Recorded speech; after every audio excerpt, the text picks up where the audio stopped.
Bueno, muy bien, vamos a comenzar a desarrollar nuestra primera entrevista que tiene que ver con un tema que ha generado mucha atención informativa y mucho comentario a nivel de los usuarios de las redes públicas, de las redes sociales, de Facebook, de Twitter, de WhatsApp. Muchos comentarios se han generado, muchos de ellos sobre la base del desconocimiento del nuevo funcionamiento del nuevo Código del Proceso Penal, y por eso nos parecía importante poder charlar con algún especialista al respecto, más allá de lo puntual del caso, sobre los alcances y las herramientas que permite el nuevo código. Porque a propósito del caso del robo de ganado en Rocha, del caso de abigeato y de receptación, quedan libres y sin antecedentes penales, la mayoría de ellos. ¿Y por qué se puede llegar a un acuerdo de este tipo? ¿En qué casos se puede resarcir, reparar el daño causado y justamente no quedar con antecedentes penales, por ejemplo? Bueno, ¿qué dice el nuevo Código Penal, el nuevo Código del Proceso Penal, mejor dicho, al respecto? Vamos a hablar de esto con el doctor Germán Aller, que es director del Instituto de Derecho Penal y Criminología de la Facultad de Derecho de la Universidad de la República. Germán, buen día y gracias por acompañarnos. ¿Qué tal? Mucho gusto. Bueno, nos estamos entrando a acostumbrar a este tipo de figuras o de herramientas que el nuevo Código del Proceso Penal permite. Mucha gente tal vez desconoce o desconocía que podían existir, que son los acuerdos reparatorios, la suspensión condicional del proceso. Creo que la mayoría de las personas está informada al respecto de que se registró un caso de abigeato, robo de ganado. Algunos de los imputados en el proceso en Rocha fueron imputados en el proceso por abigeato especialmente agravado. El resto, quienes compraron o quienes transaron comercialmente ese ganado por receptación, es decir, por comprar algo robado. Básicamente para que la gente lo entienda. Y se llega mediante acuerdo reparatorio y la suspensión condicional del proceso. ¿Podemos explicar cuáles son estas figuras y qué alcance tienen? Sí, cómo no. Son dos figuras distintas. La suspensión del proceso, digamos, lo que implica es que hay un acuerdo entre el fiscal y, en este caso, el defensor y el victimario, ¿no? Para, en definitiva, dejar en suspenso el proceso. El proceso no se elimina bajo ciertas condiciones. Estas condiciones pueden ser disímiles, muy distintas. El código prevé un listado y luego deja espacio para otras. Por lo tanto, queda abierto, pero siempre va a tener que ser luego posteriormente controlado y homologado por parte del juez. Es decir, el juez tiene un rol muy importante en esta suspensión. Y además es importante también establecer que si se incumple, se retoma la causa penal en el momento que había quedado cortado. O sea, someten al imputado en este caso. No es imputado propiamente dicho, pero supongamos que fuese imputado. Claro, sí. Bueno, a la persona que está en esa situación, acusada, por ejemplo, de receptación, se aplica la suspensión condicional del proceso bajo determinados parámetros. Sí. Si llega a incumplir, se retoma la receptación, por ejemplo. Lo que fuese, sí, la causa en el estado que estuviese. Hay que aclarar que son situaciones alternativas dentro de un sistema procesal penal racional, y yo diría estandarizado en el mundo, por otra parte, para tratar de inhibir en causas que no son de gran entidad o gravedad, porque aquí no estamos hablando de una hipótesis de un homicidio, de una violación sexual, etcétera, otro tipo de conductas, para solucionarlas con algo que sea, en definitiva, mucho más abreviado, sin ser el proceso abreviado, es otra cuestión, Claro. Mucho más abreviado en el sentido literal de la expresión, y por otro lado, también en definitiva, que se logre el objetivo. Y era que el individuo, en buena medida en esas situaciones, está, entre otras cosas, reconociendo los hechos. De lo contrario, no se establece un acuerdo. La base del acuerdo es esa. Muchas veces se plantea, bueno, lo que pasa es que esto implicaría que la persona quede sin sanción. Bueno, es relativo. La verdadera sanción son las condiciones. Por más que no se reputa pena, son las condiciones. ¿Qué pasaría de lo contrario si siguiésemos ese tipo de causas criminales? En la mayoría de ellos, no se puede decir en todas, pero en la mayoría de ellas lo que ocurriría sería un encauzamiento probablemente sin reclusión y en la que ni siquiera se cumpliesen esas condiciones.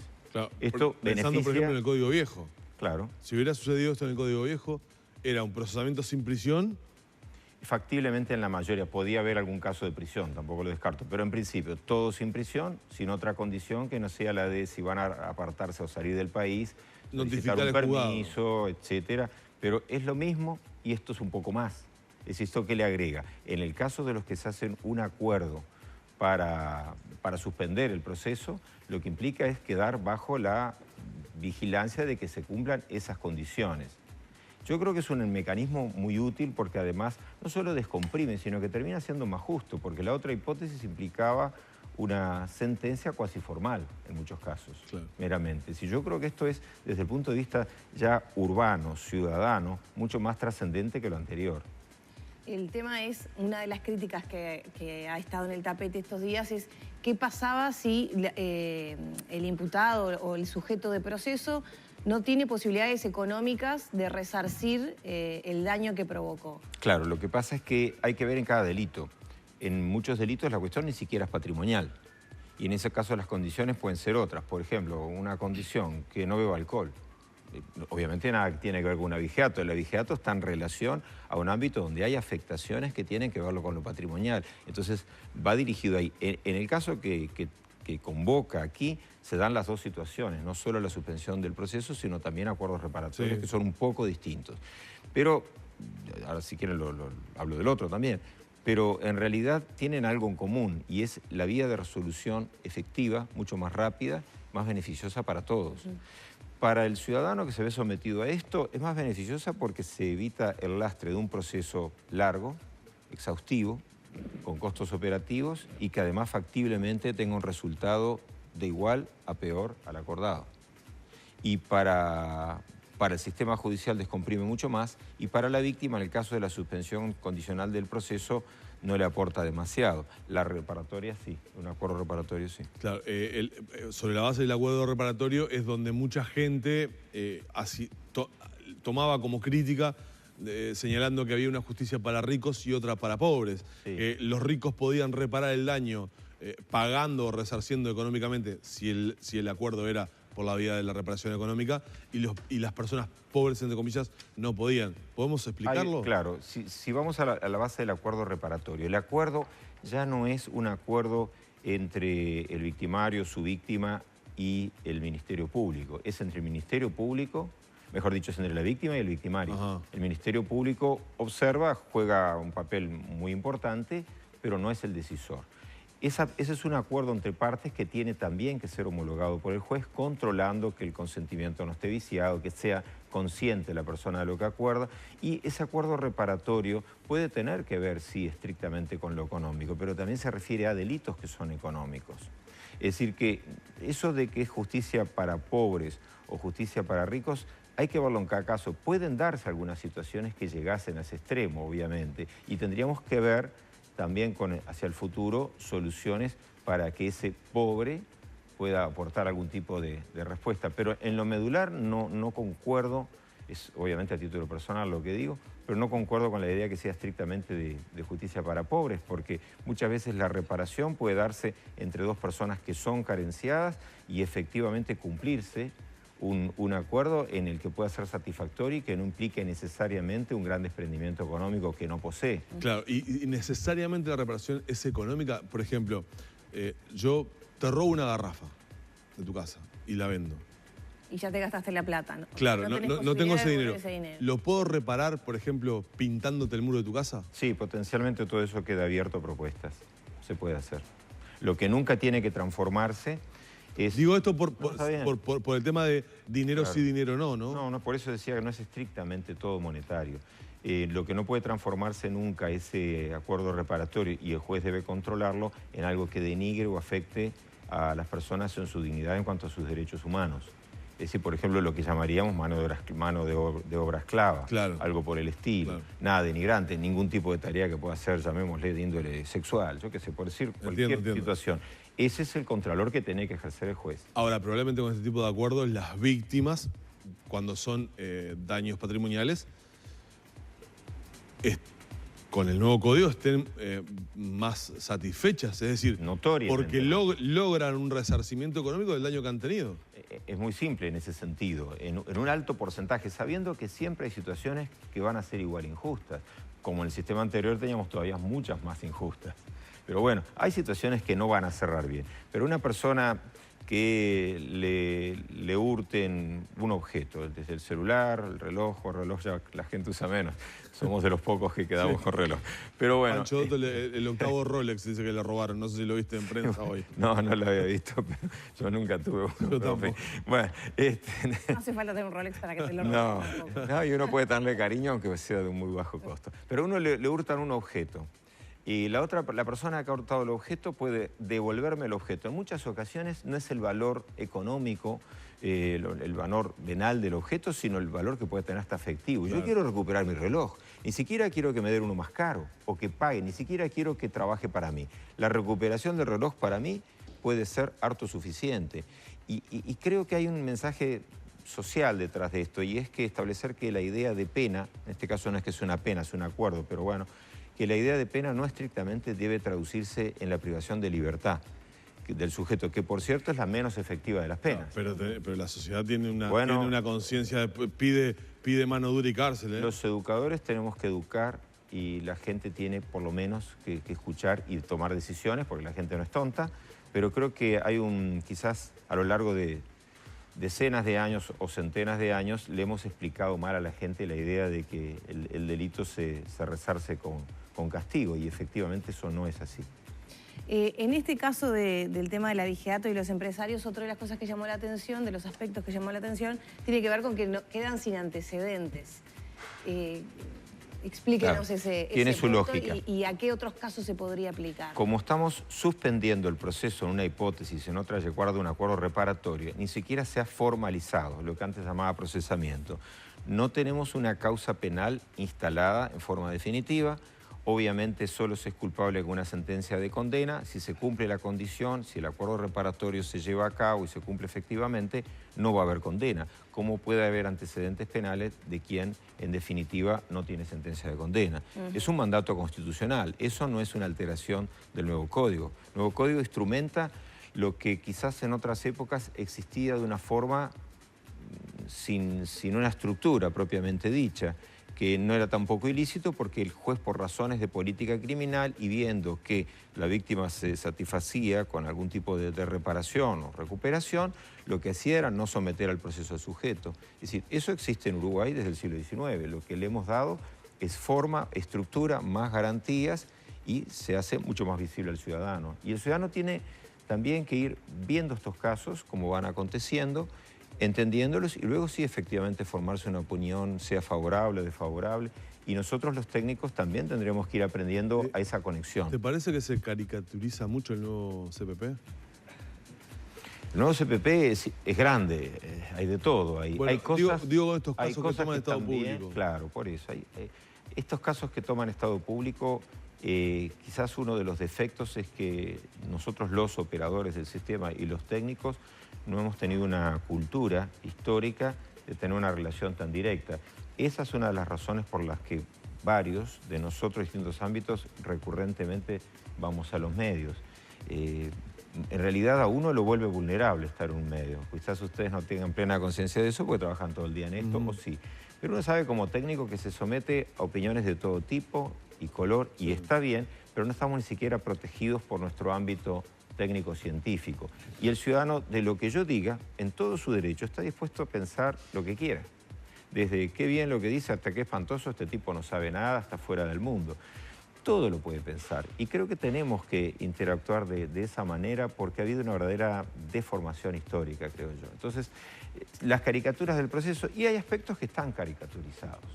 Potencialmente, en lo que veíamos rápidamente como opinión de esto, aparece eso. La idea de que qué horror, llegan a un acuerdo, no hay pena, no van presos, quedan sin antecedentes penales. Siempre ha pasado y es definitiva en la mayoría de los casos que están aquí sometidos a este proceso, entre comillas, son personas en el cual la víctima queda muchísimo mejor parada y más satisfecha que con una preciosa sentencia de condena que es meramente formal, que no tiene contenido. Claro, porque Contenido social me refiero, ¿no? Por otra vía, en el caso del robo de las 300 vacas,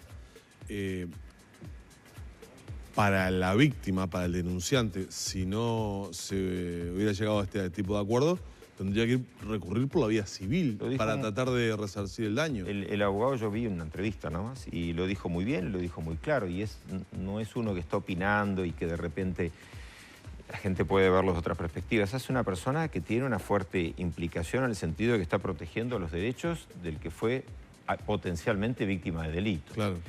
Digo potencialmente porque no hay sentencia de condena, ¿no? Pero bueno, potencialmente víctima de delito. Y él dice con toda razón, dijo con toda razón, y precisión hasta técnica, que en realidad para los casos donde ha habido suspensión del proceso, ahí lo que le queda a él como defensor de esa potencial víctima es un reclamo civil. En los otros casos no, porque ya está incluido el resarcimiento. La reparación. Vemos cómo son dos institutos distintos.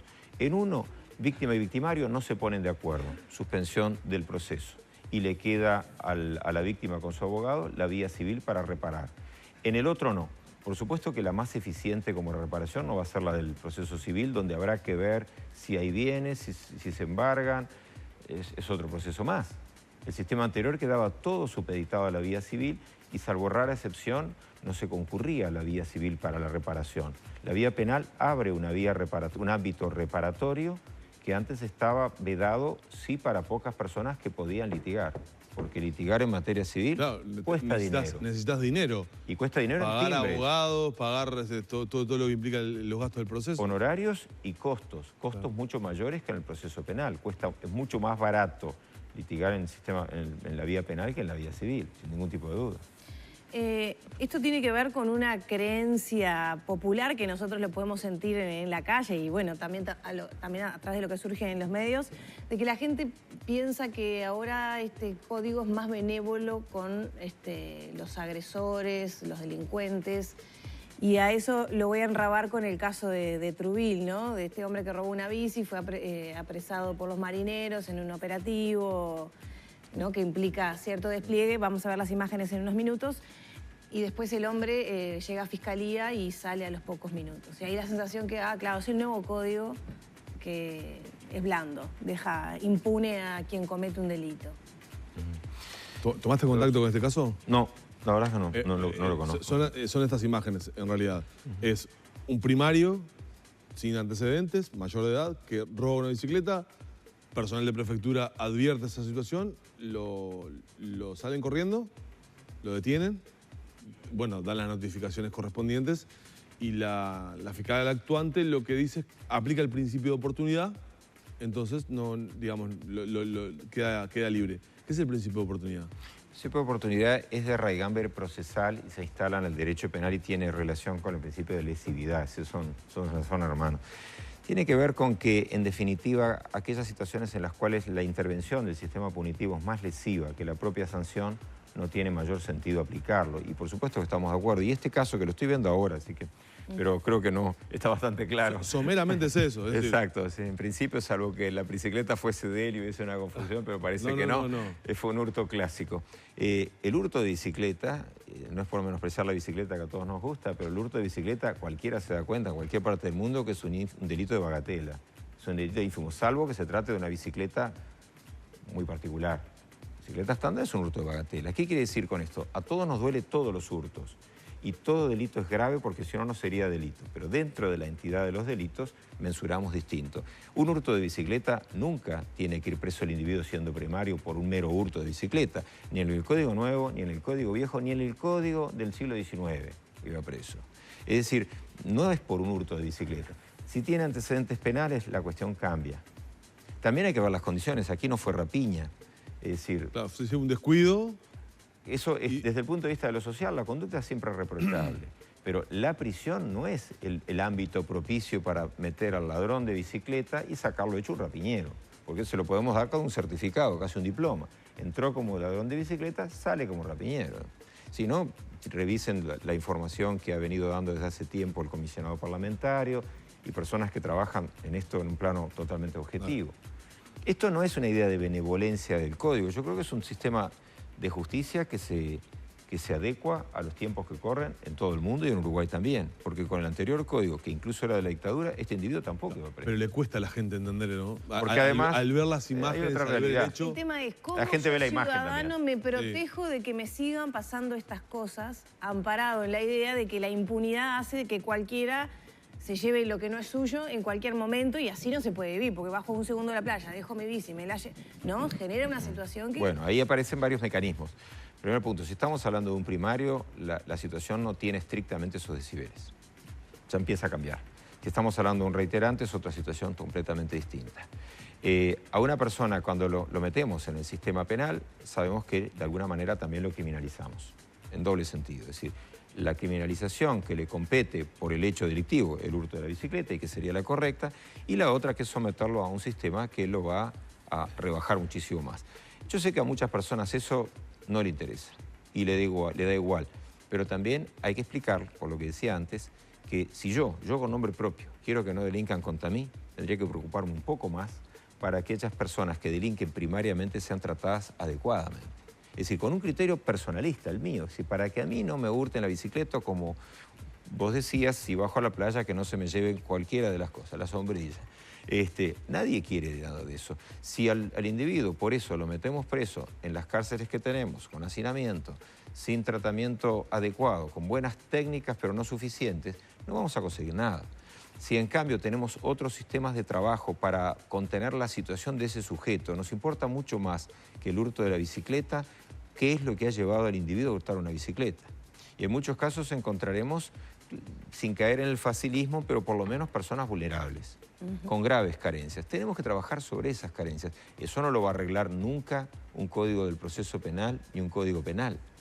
El sistema penal es una trituradora, va a agarrar, claro, y va a machacar lo que tiene ahí. Pero para que no salga y entre, ¿no? Esa de la puerta giratoria, no sé, ser derivado a faltas y que se active... Bueno, falta no, porque no es falta, es delito. Bueno, que se activen mecanismos como el que usted mencionaba. Sí. Falta eso, ese enganche, digamos. Claro, falta esa parte, ese trabajo mucho más profundo que requiere del Estado una fuerte inversión económica. Los técnicos no, porque Uruguay tiene técnicos de primerísima línea para todo ese tipo de trabajo.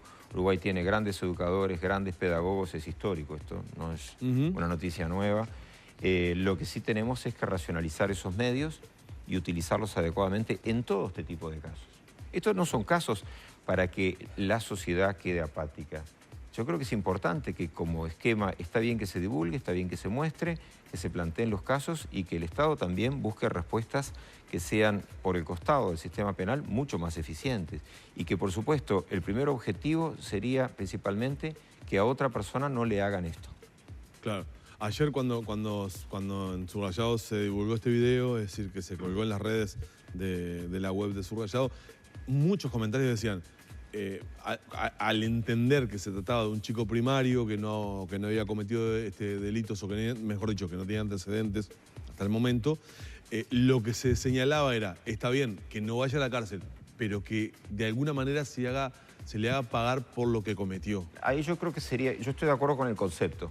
La idea de pago no, porque la idea de pago sería pena, y en este caso la pena no es necesaria. Lo que necesitamos son sí tratamientos con esas personas, no tiene por ser psicológico, nada por el estilo, pero ver el estado en el que está, en qué situación, es decir, trabajar ese tipo de situaciones que tiene un fuerte compromiso de mandato constitucional. No que se vaya por la puerta del juzgado y nada más. No tendría que ser así, pero tampoco tiene que ser una tarea estrictamente del campo penal. Ahí tenemos que derivar a campos que no son estrictamente el penal. No sabemos la historia de esta persona. No sabemos, suponemos que es mayor de edad, por los datos obviamente es mayor de edad, pero no sabemos qué hay detrás. No sabemos si es una persona que livianamente, como se decía antes, liviano de cascos, sale a robar, entonces nos preocupa mucho más, pero si tenemos en cambio un problema de paradigma social, hay que trabajar sobre esa base.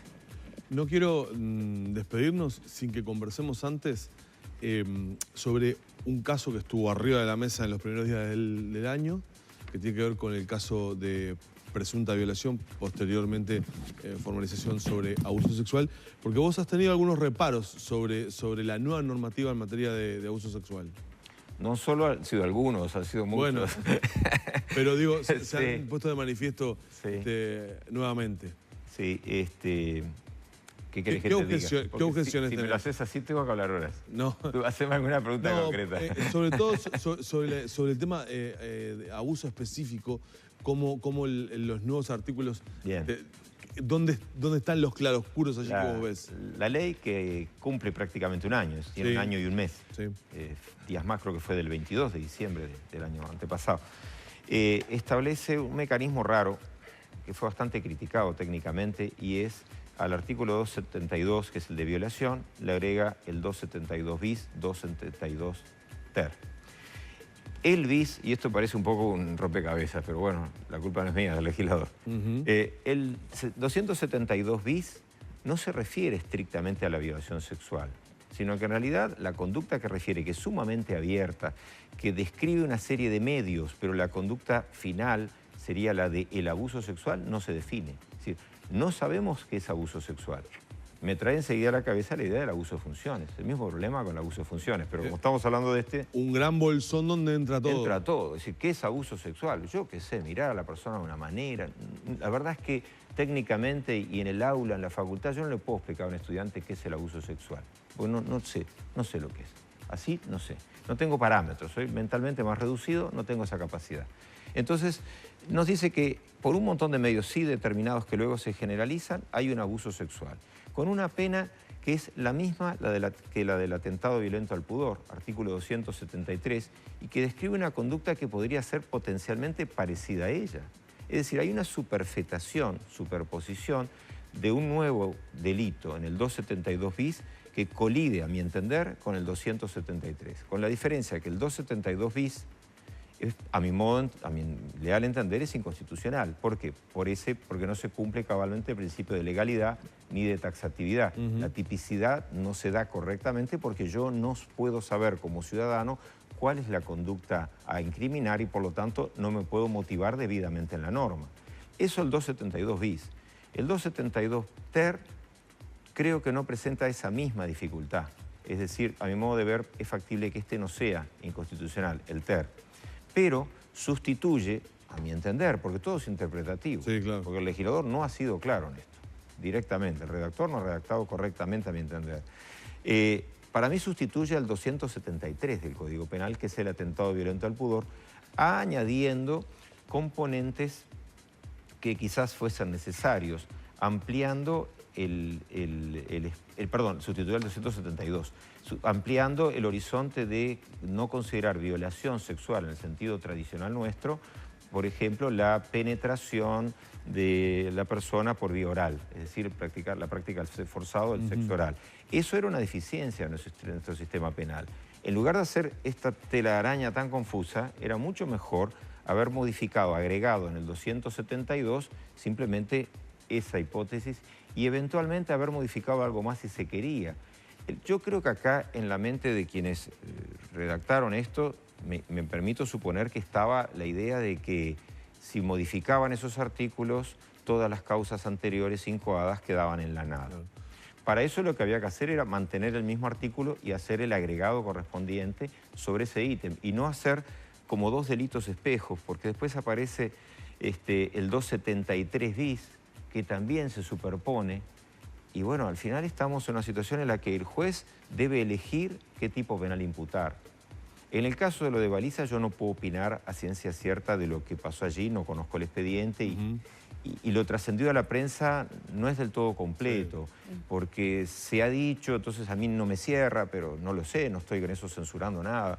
Se ha dicho que hubo consentimiento en la relación sexual, pero igual se daría el tipo penal del 272 bis.